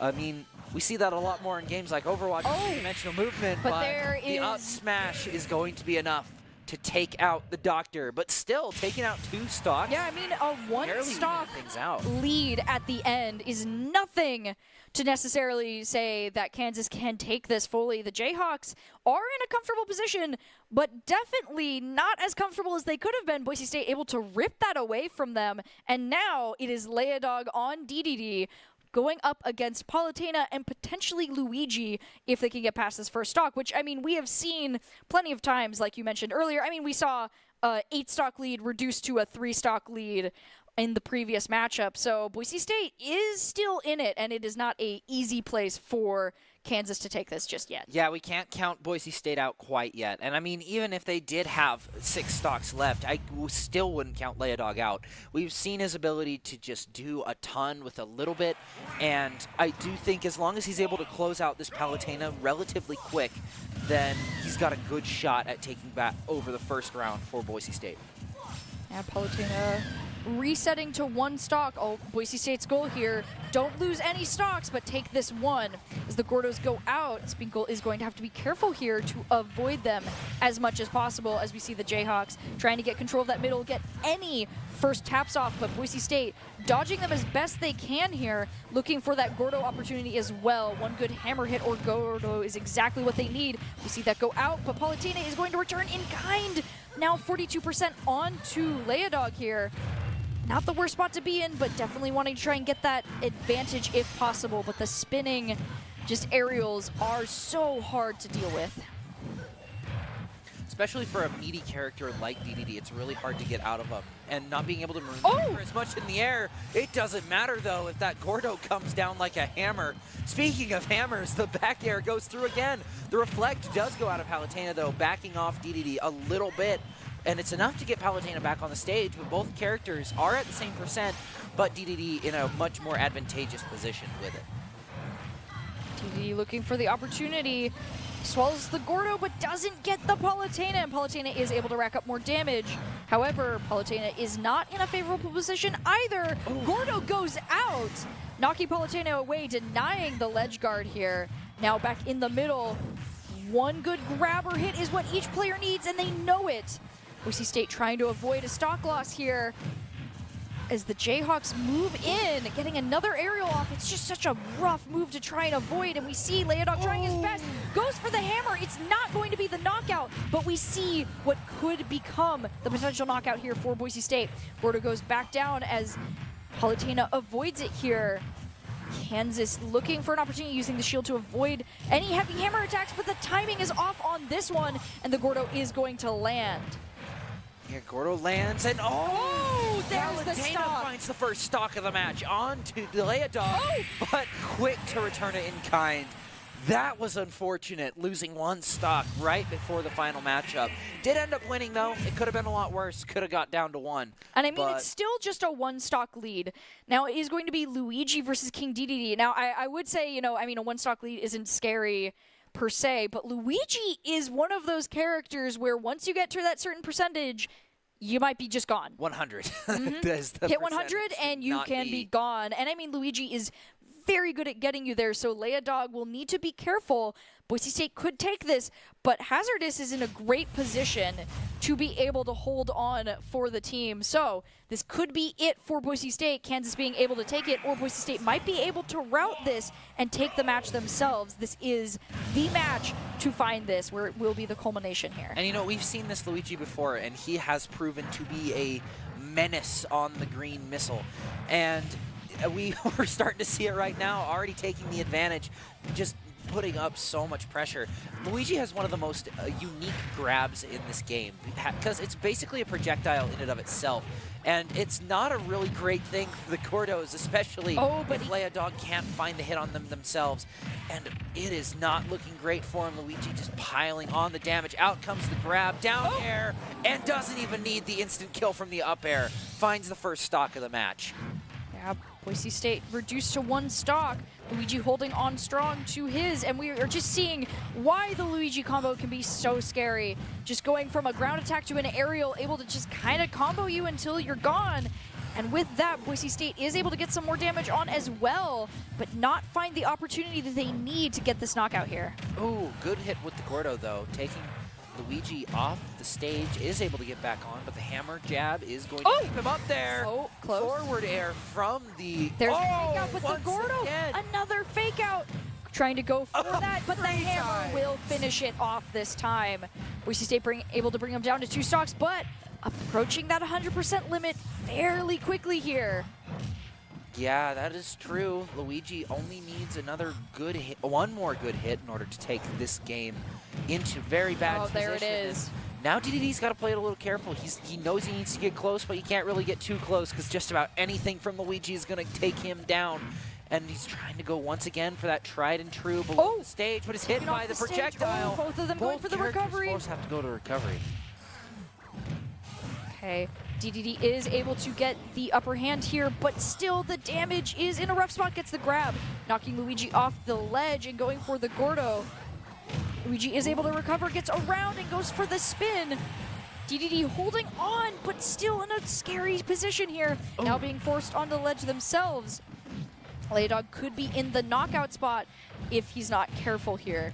So much damage being traded from both sides, especially towards the side of DDD. Just nothing really substantial. Sure, all the fireballs are hitting, but I mean, you're going to kill him anyways at that one spot. So what does a little bit more percent do for you? You need to make a play in this regard. Nothing's really hitting. You just gotta go in, try and finish something off. You got 2 stocks to 1. But I mean, if you're gonna get hit by Gordos, it may not be that easy. He is able to get the missile, but then he gets rolled into by DDD. Oh, out another comes the Gordo. Gordo once again to stop the missile. 2 in a row. Denies again. He isn't going to be able to get the recovery. Boise State at 175, still able to hold on to the stock. We'll have to see. This is a, once again, scary position, but Boise State is proving that they're not going to go down without a fight, and in fact, they're going to even it up if possible. And they're going to even it up, but already at 193, and Luigi has yet to find the closing hit yet. Gordos keep flying, and that is really the only significant amount of damage that's been done over the past few minutes. As long as Luigi... Oh, not the Gordo reflect! Away. I mean, as long as Luigi can keep him away, he might be able to win in sudden death, but that's another 6.5 minutes. Something's bound to happen. If we ever go to sudden death in a crew battle, I would be shocked. And I really doubt we're going to see it here as both are looking for the opportunity. Luigi finds it with the dash attack. And with that, Kansas will take the first round. But incredible plays from both teams, and Dog being able to bring it to a 1-1 at the end with the one stock that he had left. Great spot to be. Not quite what they want, but overall, really good presence from both teams. Yeah, Kansas was able to hold on even until the very end. It came down to the wire in that matchup. And in the end, it just came down to who was able to land the final hit. Dog did a great job at getting that chip damage in. And honestly, Luigi was doing a lot more chip damage than Dog was. But no one was really able to find kills until that just one final dash attack. And I feel like that's where Kansas really excelled. They found the openings they needed, and they capitalized on them. And they did it over and over and over again, where a lot of the time Boise State wasn't quite able to find it. I feel like we saw it a lot in that first match with Pyramithra. They'd get their opponent to the edge, and they wouldn't go for the ledge guard, which is an interesting choice. And you keep your opponents at really odd positions, and you don't capitalize on it. And then it just leads to that snowball. I mean, it really just depends on the character if you want to ledge guard them or not, or if your character is effective at ledge guarding. But, I mean, ultimately, we are seeing that Boise State wasn't able to take that round.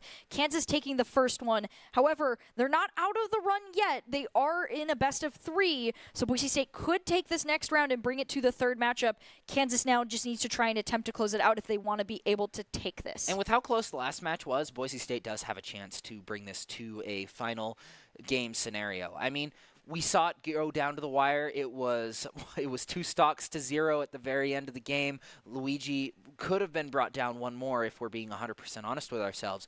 But you never quite know what's going to go on. Yeah, we'll have to see as we're getting ready to go into this next matchup between the teams here.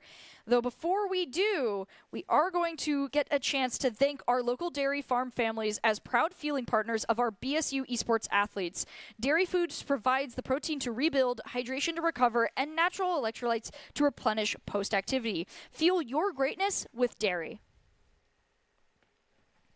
Now, as we get into this next matchup, I think it'll be interesting to see who are the leads. It does look like Boise State is going to be swapping Gokis out for Supersonic here, but I'll be curious to see who they choose to change in their lineup. It looks like we're seeing maybe a Daisy and Pokemon Trainer.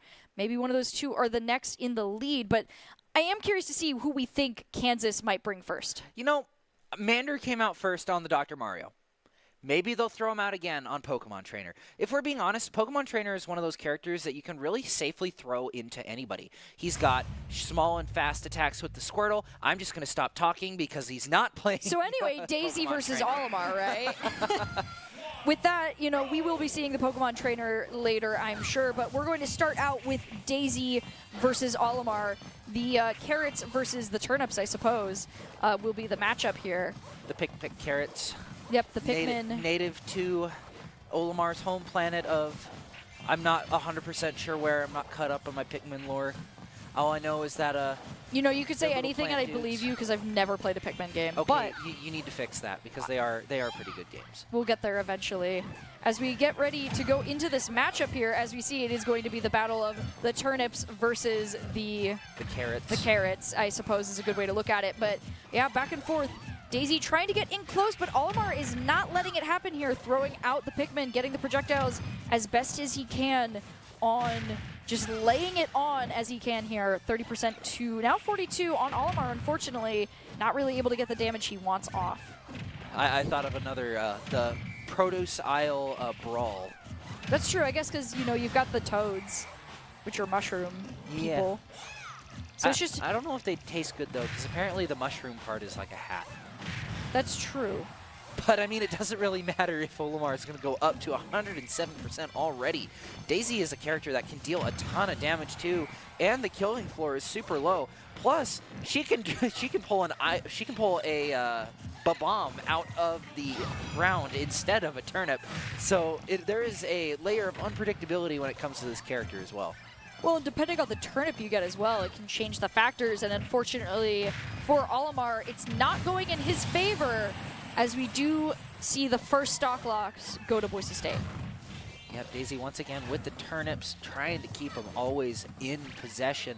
And Daisy also has a lot of really good aerial games since she and Peach share the trait of being able to hover for a short amount of time in the air, allowing you to use your aerial attacks a little bit more efficiently. And you can chain the attacks a lot more often without having to touch the ground.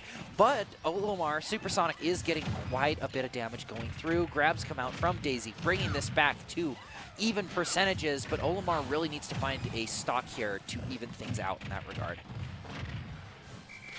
Going to have to be careful of another grab from Daisy here, avoiding the aerial attacks. Turnip goes out, but able to dodge it with the Pikmin here.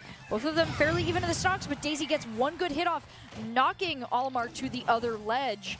This is not where Olimar wants to be. If they can try and get the knockout, they need to find that potential opportunity here in the middle ground, but it's not going to work out in their favor. The Turnip will be the knockout. I guess you could say Daisy is starting to turnip the heat. So anyway, 0% onto the Olimar here, able to get the knockout with one good hit onto Daisy, as Daisy is down to 2 stocks, though completely even playing field from a stock percentage.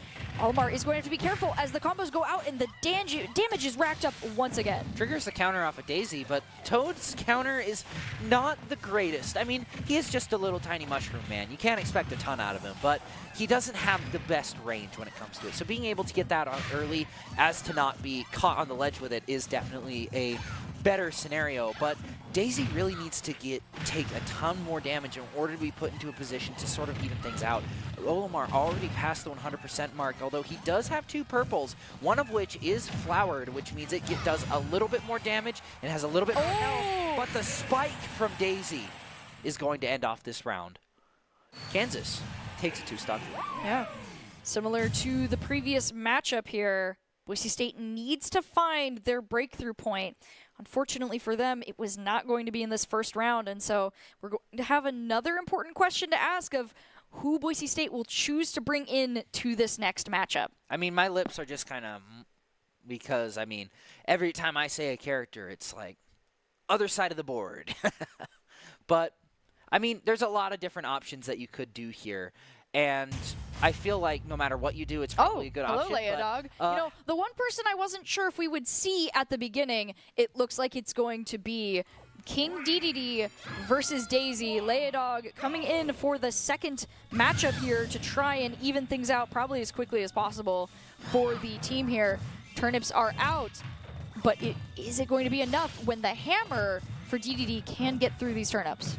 It's hammer time, some might say, and unfortunately for him, hammer time is not going to save him from the turnips being shoved right in his face. Daisy says, "You will eat healthy, Penguin. You are obese." But the Penguin says no and hits him with the hammer. And now both players are back to around even. Gordo does go out, doesn't quite find anything through the shield. Grab from Daisy, shoves Leia Dog right back off the stage, but Gordo is going to allow safe passage right back on. Yeah, Gordo giving some room to work with. The platform's completely gone for a moment here. Both of them having to fight on even terms. Daisy trying to go in for a hit, but Leia Dog is able to dodge it, but not the grab. Getting thrown off to the stage at 166%, knocked out. Now 2-2, but not where Boise State wants that 2-2 to be. Yeah, especially with Daisy at 105. You wouldn't expect a frail character like this to hold on for so long, especially with really big attacks like that one. Gordo does come out, but the stage provides some cover for Daisy, not really going in DDD's favor. Once again, throwing Daisy off the stage, but that's going to do it with some help from the hammer. The Gordo is able to finally find the kill on to Daisy. Final stock for Daisy. Not a terrible spot. You did take one more stock off. You're going to keep at least a 1-stock lead even if you do go down here. So you are still leaving in a great position for Kansas. 28% Boise State in the lead with the damage. Holding on, using the shields to avoid any nasty attacks in the middle with the third platform in play, giving some extra room to work with here. Both of them trying to use it, but DDD is going to get the swallow off into the Gordo. Daisy going off the edge here with another Gordo out and a power attack. It's going to be a little bit early, allowing Daisy to get through, but Daisy isn't able to gain really any headway onto Leia Dog's percentage health either here. Yeah, Oh, no another one's really Gordo. no one's really been able to deal a ton of damage, but I did see that DDD managed to swipe the turnip away from Daisy and use it against her. Gordo comes out, doesn't find its mark, but the hammer sure does. And now Daisy is in a really big predicament of trying to get back on against the spiky metal objects, but they are going to eventually find their way back onto the stage. There is the connection. And get met with a mouthful of hammer to the teeth. Leodog manages to not quite even things out, but bring it to a more advantageous position. Yeah, now with Daisy out of the way, they can go to the next character on the roster. Leodog with 2 stocks has the potential to be able to knock out some more characters here. And I mean, right now, Boise State is able to gain the advantage that they want here with a full character, you know, not a full character lead just yet, but... Oh, it's 8-7. Oh, is it 8-7? Oh, wait, no. Wait. Because Leodog has 2. It would be 8-9. It's 8-9, so we're not at the full character lead yet, but right now Boise State is in a comfortable potential position. Of course, though, we see the anchor from one team out, and that summons the anchor from the previous matchup, Luigi versus DDD once again. Though this time, DDD is holding on to an additional stock for this matchup. Yeah, that's definitely a little bit better for DDD. Actually, wait, no, it was a 2-3 last time. Oh, yeah, it was 2-3 last time. So it's like the same as the other one. But it's a rematch then. Yeah. DDD, though, he's wise to his tricks. He knows what this Luigi's going to throw at him. Or, I mean, we all kind of know what Luigi's going to throw at him. I mean, it's going to be a green fireball, but at the same time... Green fireball, plungers, and then eventually the fisticuffs go out. But not just yet, as Leodog is able to use his hammer and Gordo's to kind of create some distance on the ledge. And although he doesn't break the shield, brings it down quite a bit. Now going for the ledge brawl out here, both of them having to jump back onto the stage. They aren't able to create the headway they exactly want, but Leodog does find some room here. Big damage off of the Gordo, trying to keep Luigi off of him has resulted in DDD taking quite a bit of damage, and the shield's almost broken, but right out of shield, the grab is just enough. Luigi manages to deflect the Gordo that was supposed to provide safe travel down, but doesn't even look like Leodog needs it. Gordo almost taken right to his face, but at the same time, that shield, it does wonders at getting rid of Gordos. You know, where does DDD keep all of these Gordos? Like, does he have just a big pouch? I mean, yeah. Behind his back? He's a big guy. He's got room. I mean, they shrink. You never know. But with that, though, Luigi in a dangerous position near the ledge, trying to knock Leodog off the side as well, but it doesn't end up working just yet here. With control of the middle, Leodog needs to be careful here, wanting to get some Gordos off, but it's not going to work exactly as we want. And we see the move that was the knockout previously, not quite going through, but almost being the end. However, we are going to see the hammer through the stage, knock out Luigi before he can get that stock. Yeah, and can't really chase DDD off with the Gordo sitting in the ledge like that. And Luigi needs to find something here just to bring it back to a 0-0. Currently, both players are at the same stock count. And if Luigi can't find these kills, then he this can't grab keep could the be lead. it. But the grab goes out. Too much knockback, though, unfortunately. And with the Gordo being reflected, not sure why I said Dodo. That's an extinct bird. But at the same time, he's still sticking in this match. Boise State has managed to even it up, but to what end will they be able to get it forward? So far, Luigi holding on, tries to go for the jet hammer, doesn't end up going anywhere, but Leodog holding on to this stock is trying to find that opening using the middle of the platform area. They are going to get jumped from behind, and Luigi is able to take the stock from DDD. However, DDD looking to even it out, goes for the Gordo on ledge, trying to capitalize on Luigi's. Unable now to get that ledge recovery. It is going to be completely evened out. A much more comfortable spot for Leodog than his previous matchup against this character. Yeah, unfortunate for Luigi not being able to get back onto stage, just being having a bit too much pressure exerted onto you. And now you are kind of at the bad spot that you didn't want to be at. 1-to-1 against DDD, who can out-damage you, but as long as you can deal some good combos, get him into a position where he feels uncomfortable, then you have a good shot to win. But keep getting hit by those Gordos, and you're going to be in for a world of hurt. We Ooh. 37, Luigi in a wrong position, and the Gordo is going to be what Leodog needs to get this knockout, able to get some revenge for the previous way that this game went. Boise State now in the lead with a pretty comfortable spot, honestly, with DDD holding down the line now. Yeah, he is the one holding the fort currently, and now it's going to come down to either Mander or Raisin Loaf. Who is going to be thrown in against the big penguin, the creme de la creme of roadblocks? How are you going to get past him, especially because Luigi was your best player in the last round, and he only barely managed to squeak out a win against him. So how are you going to sort of find your way around it? Are you going to match it with Pokemon Trainer with Charizard, or are you going to try to outrun him with the Olimar? I think the Olimar pick would be really hard to play off of with DDD. I mean, he's a big target, but Olimar is so good at just being knocked out by DDD. I mean, wait, yeah, no, I said exactly what I meant. I mean, DDD can get the grab off, and it just doesn't end well. But we'll have to see, and it does look like it is going to be Pokemon Trainer. Pokemon Trainer trying to go up against DDD here to stop the snowballing effect that the Boise State team has been able to create here, as Leodog trying to halt any progress from Kansas. So far successful, but at one stock. Yeah, all Pokemon Trainer needs to do is find one, and that brings us back to an even ball game here. We've seen how good this the Pokemon Trainer was on the Dr. Mario. Can they recreate the magic? Squirtle does a really good job at getting up close and personal and just dealing a lot of combos, but unfortunately getting knocked back a lot in the process. Out comes the Jet Hammer, unfortunately misses off a Leodog, but Squirtle's already taken so much damage that it honestly doesn't really matter if you try and get close. Off to the Ivysaur, hitting a little bit harder at its cost of a little bit of speed, and also with a little bit of range capability as well. And the combo game starts to come out, similar to what we see out of DDD, but gets swallowed. The onion gets eaten. 89 to 65. Leodog looking for some opportunities in the middle, but the Gordos are going to be shut down by Ivysaur here. Ivysaur looking for another opportunity, going to get launched up into the air. This is exactly where Leodog wants a potential stock fiend for a little bit here. I mean, he is absolutely fiending for that stock. We see it, looking for that opportunity. And as we go for the ledge guard, the Gordo is going to be blocked, but the hammer won't. Ivysaur losing a stock right here. Now going to swap to the Charizard, try and go for that bigger damage with the throw.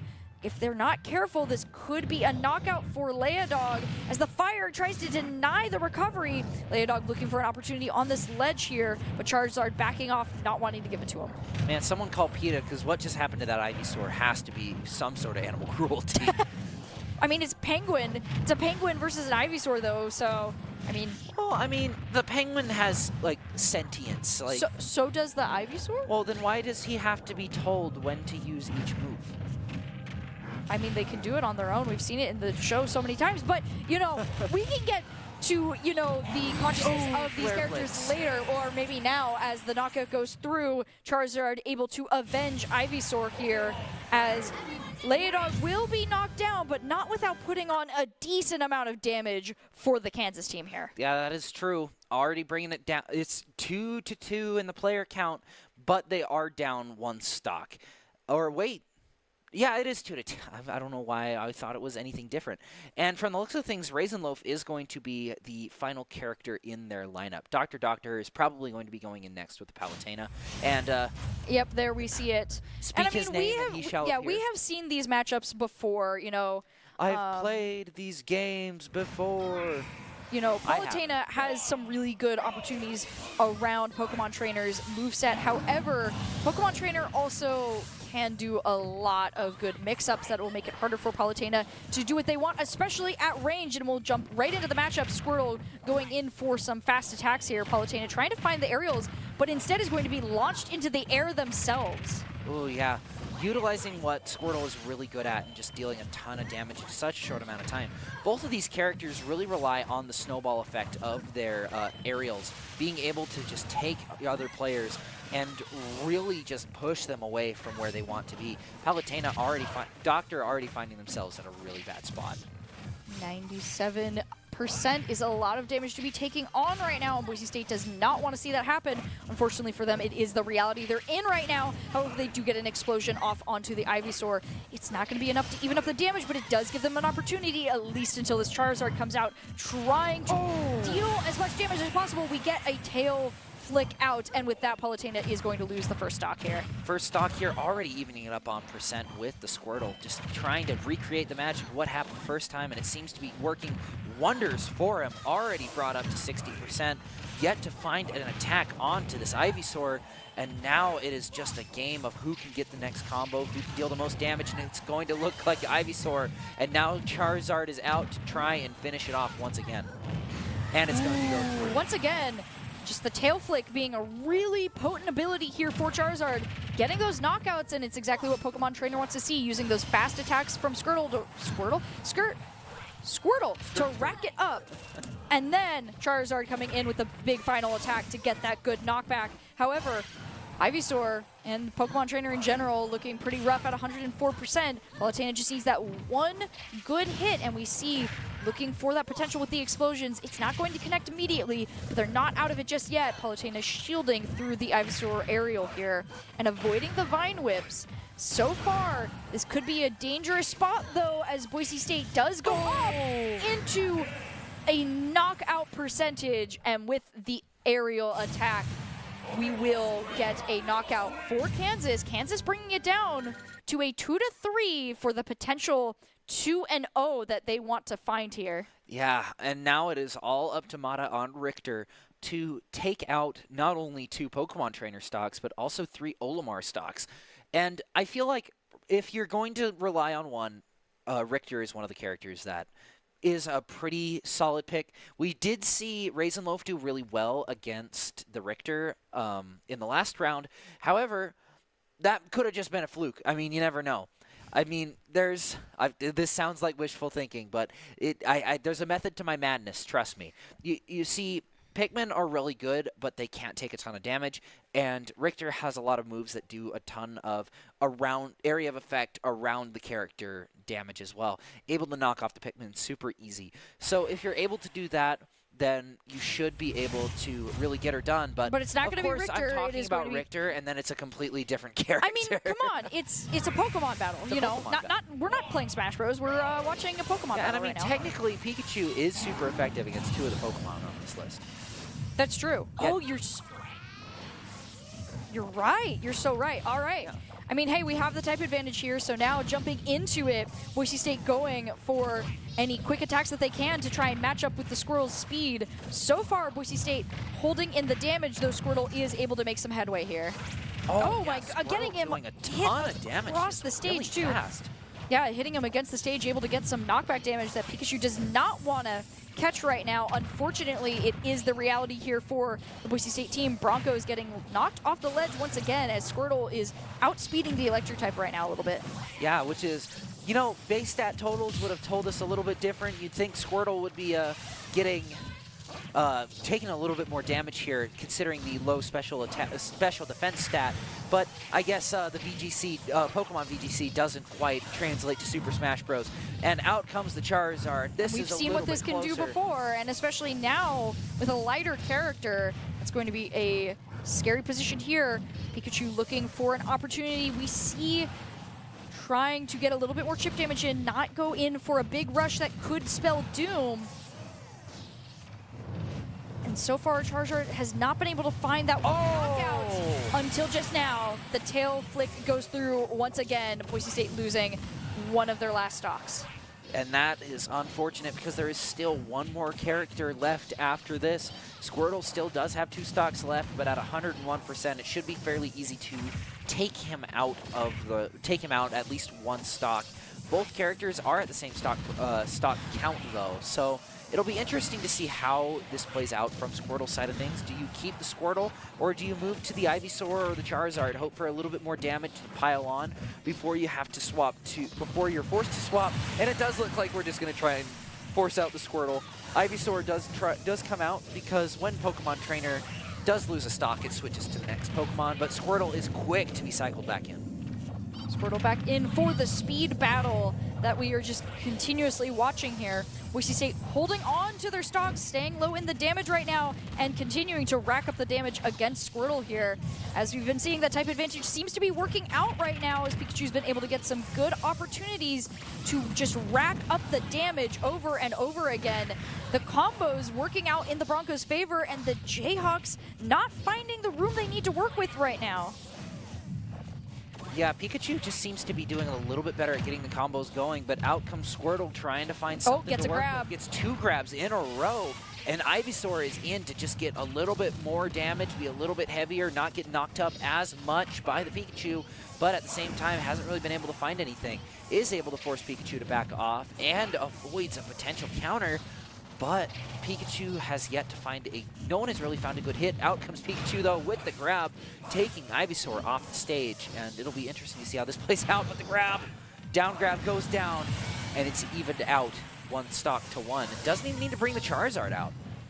Oh, Flare Blitz is going to kill him. It's the SD off of Flare Blitz on Final Destination.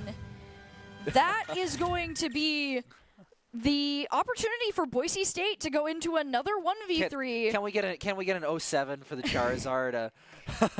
You know, he saw the opportunity. He's like, I can get the knockout on this Pikachu. I can do something. And then Pikachu just, whoop.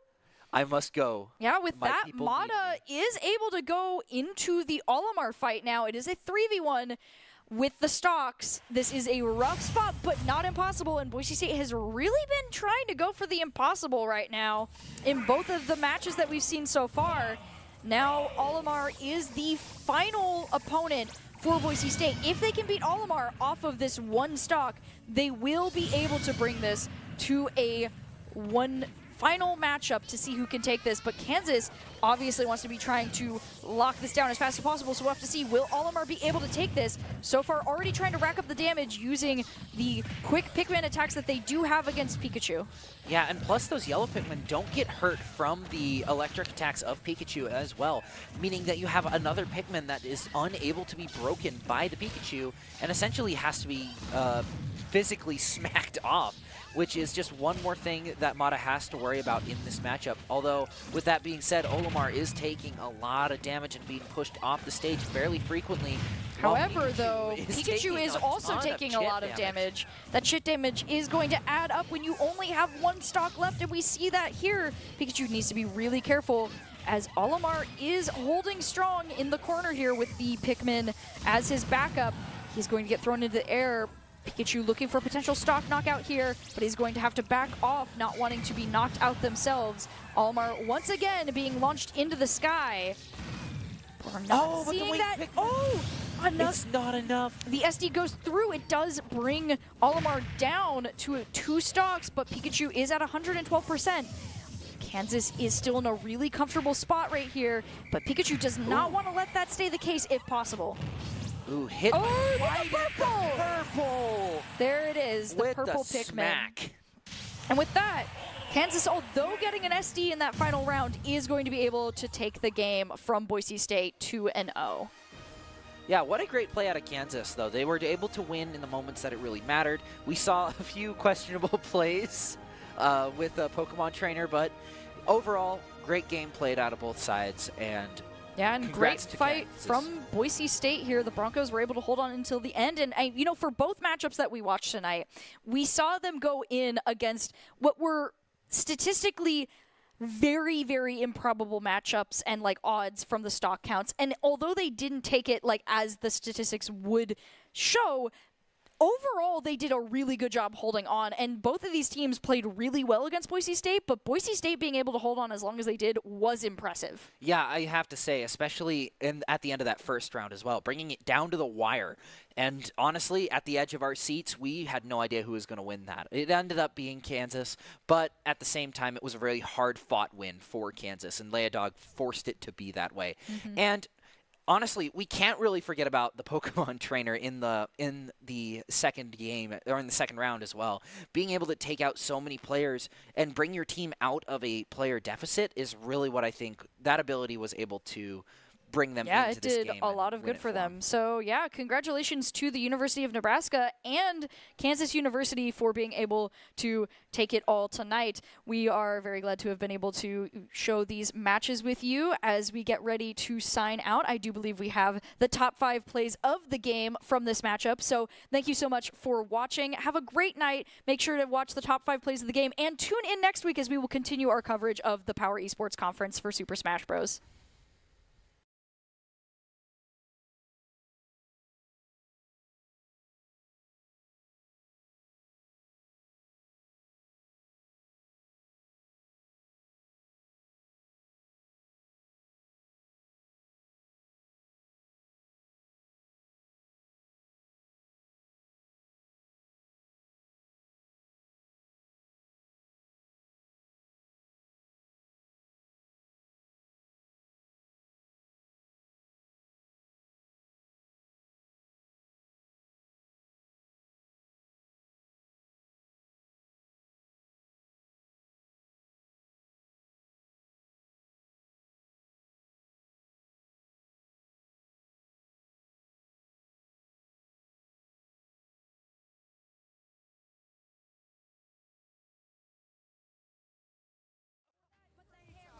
Finish it. Comes out, doesn't find its mark, but the hammer sure does.